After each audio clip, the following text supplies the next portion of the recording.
Ahead on Q2, a double dose of devastation. A Billings family at the center of Montana's right to die debate as a lawmaker moves forward with a bill. People overwhelmingly, if you look at the polls, they support medical aid in dying, and yet the people that are elected think that they know more about what we should be able to do than we do. 2, 3, start. Plus up, and away. I'll just be sitting in my house, right? I could hear planes flying over, and I'm thinking, what plane is that? Billings students take to the skies in hopes of one day reaching their aviation dreams. And past versus present. Measles is one of the most contagious infectious disease kind of known to mankind. As a measles outbreak spreads across the nation, we'll go back in time by a century, learning what caused Laurel schools to close for a week. The MTN 530 News starts right now. From Montana's news leader, this is the MTN 530 News. Good evening. Thanks for joining us tonight. I'm Andrea Lutz. And I'm Russ Riesinger. Tonight, another look at the right to die debate in Montana, which currently operates in a gray area in the state. A Northwest Montana lawmaker wants to remove protections for doctors who help patients take their own lives. Well, the argument stems from a Montana Supreme Court case that centered around a Billings truck driver. Tonight, I introduce you to his daughter, who's had to live this tragedy not once, but twice. You know, he liked to hunt and fish. Leslie Muchler watched her dad suffer for years. The treatment wasn't working. He was miserable and just was ready to be done. The strong family man from Billings was diagnosed with leukemia when he was 76. He at one point had talked about buying a gun, and he even told my sister that he had done it and he was thinking about killing himself. He was named as a plaintiff in a monumental state Supreme Court ruling, which allows doctors to use consent as a defense in homicide when giving end-of-life medication to terminally ill patients. It was approached from a constitutional thing, that we had a right as Montanans in our Constitution to die with dignity, have that relationship with our doctors, and ask for the medication. Leslie says the day that ruling came down, her dad died, never getting the chance to use the medication himself. He stayed in it just because he was hoping that somebody else might be able to use it down the road. Turns out there was. His grandson, TJ. Supreme Court ruled in 2009, and then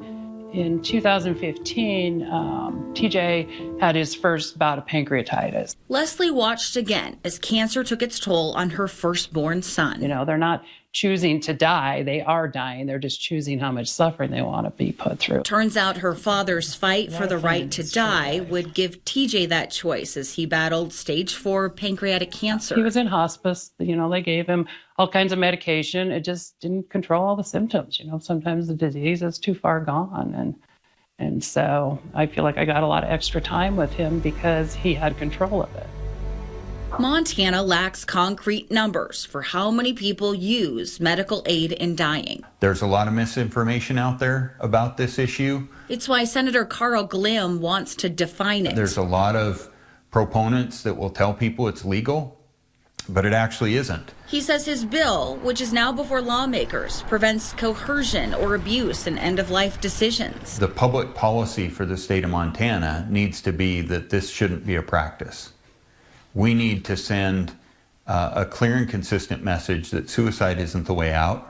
In fact, a lot of Leslie is again fighting the bill. I don't feel like the legislature should be able to decide when our suffering is enough. And agrees the issue should be more defined, hoping to move it from a legal gray area and into the light. I would really like to see this be put on the ballot and put it before the people of Montana and let them decide if this is what they'd like to be doing. Lawmakers are set to take up the issue again sometime next week. We'll keep you posted on this bill's progress. Yellowstone County has approved a new contract for housing federal prisoners, but under the new deal, they will have to do so at a loss substantially more than last year. County commissioners rescinded the first offer of $117 a day per inmate, instead voting to accept $115. Commissioners John Osland and Mike Waters voted in favor of the $115 rate. which will go into effect on May 1st. Commissioner Mark Morris voted against that rate, saying that it is $2 less than what it costs the county. The county has been charging $85 per day, which was in the agreement signed back in 2016. That same rate will be in effect for the next month, and Morris says that's causing the county to lose $32 a day per inmate.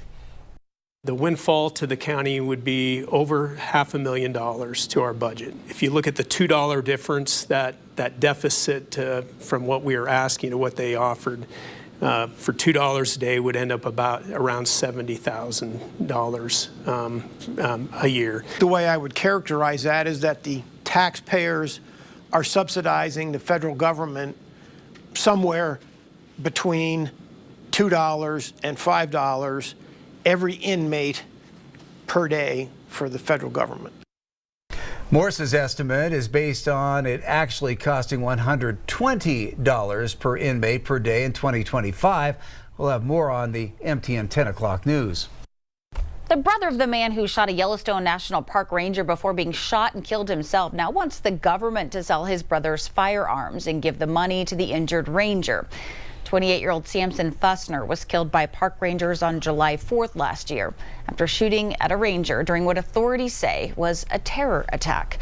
Well, the federal government is seeking forfeiture of items belonging to Fussner at the time of his death, alleging he planned to carry out a mass shooting and spewed racist views before the attack. Some of those items are a 2021 Nissan Rogue, an AR-15 style firearm, a shotgun, and 2 pistols. Samson's brother Noah is asking the guns be sold and the money donated to the injured ranger and the rest of the items returned to the family to pay for the cost of his brother's cremation. Pretty quiet spring day in Billings, but that's far from the case across a lot of the area. Yeah, in fact, some of the region seeing sizable spring snow totals. This is in Lewistown, where a half of a foot of new snow fell, while some near Helena saw more than a foot of snow. Some higher elevations remain under winter storm warnings. With the very latest, here's Chief Meteorologist Ed McIntosh.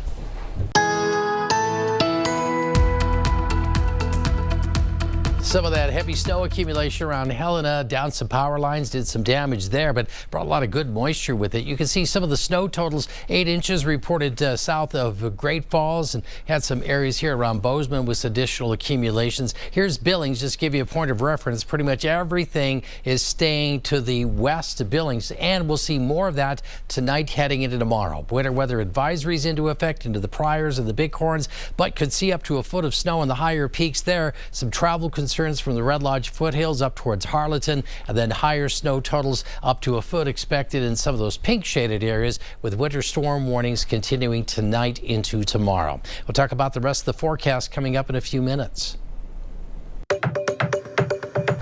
Montana's grizzly bears are awakening from hibernation, and wildlife officials warn that you can expect to see more of them this summer in parts of the state where they're rarely encountered. Montana Fish, Wildlife and Parks recently hosted a presentation confirming 9 grizzly bear sightings in the Lewistown area last year. Most occurred north of the city around the Missouri River. Grizzly bear populations have expanded eastward in recent years in Montana, with confirmed sightings in the Pryor, Little Belts, and Big Snowies in Montana, areas where grizzly sightings are usually extremely rare. Grizzly was even spotted along the Judith River last year, 100 miles east of any mountain range. Montana's public schools will be receiving more than $52 million in additional funding. Governor Greg Gianforte signed a House bill into law today applying inflationary adjustments to school funding formula components. The governor's office requested the legislation, and the money will benefit a variety of things in school, including special education and Indian education programs, along with teacher salaries. It's been tough, you know, staff increases and pay alone eat up a pretty good portion of the budget. Just trying to keep up with those negotiated increases for pay would have probably put us in a situation where we were going to have to cut some staff just to make ends meet. The law, which was sponsored by Republican David Betty, will go into effect on July 1st of this year.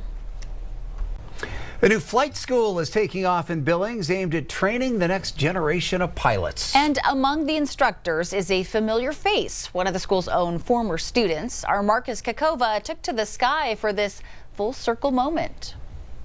At least 1,000 feet above Billings, Jaden Marinko's keeping his head in the clouds. I'll just be sitting in my house, right? I could hear planes flying over, and I'm thinking, what plane is that?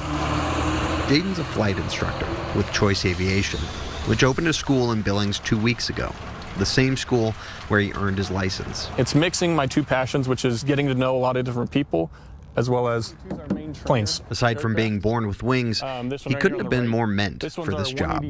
His mom worked for an airline, and his dad, also a pilot. So we went up on this intro flight, and he gave me controls, let me fly the plane around a little bit, and then it sounds very cliche, but I was genuinely hooked from that moment. There are plenty of paths, commercial, cargo, charter, but Jaden says teaching others is what keeps things fun. The planes are used as tools, right? They're used to get you from this location to that location. When you're flight instructing, they're used as toys, right? It's still a very serious thing, and that's kind of where the freedom is in instructing. That's right, toys. Not in a reckless way, but in the way that flying stays magical. Those day-to-day lessons, he says, keep his eyes on the horizon. It could be as simple as, where do you want to go practice today? Do you have a family over here you want to go and see? Go fly in, go to lunch, fly back. And like any good teacher, 2, 3, start.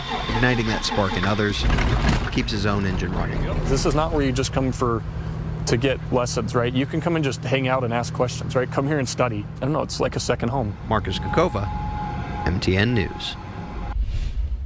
Gas prices are once again on the rise over the past week in the Treasure State.